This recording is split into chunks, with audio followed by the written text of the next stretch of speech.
قالوا تالله لقد آثرك الله علينا وإن كنا لخاطئين۔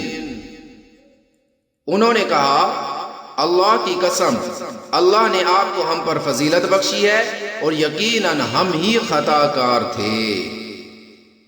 قال لا تثريب عليكم اليوم يغفر الله لكم وهو أرحم الراحمين۔ یوسف نے فرمایا آج تم پر کوئی ملامت نہیں ہوگی، اللہ تمہیں معاف فرمائے، وہ سارے رحم کرنے والوں سے بڑھ کر رحم کرنے والا ہے۔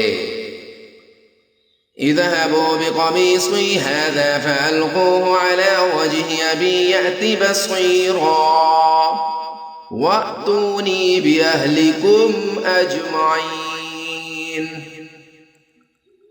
تم میری یہ قمیص لے جاؤ اور اسے میرے والد کے چہرے پر ڈال دینا، اس سے ان کی بینائی واپس آ جائے گی، اور اپنے سارے گھر والوں کو میرے پاس لے آؤ۔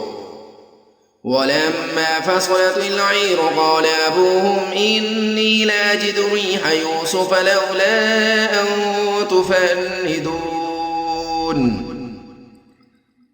اور جب یہ قافلہ مصر سے کنعان کی طرف روانہ ہوا تو ان کے والد نے کنعان میں آس پاس کے لوگوں سے کہا کہ اگر تم مجھے یہ نہ کہو کہ بوڑھا سٹھیا گیا ہے تو مجھے تو یوسف کی خوشبو آ رہی ہے۔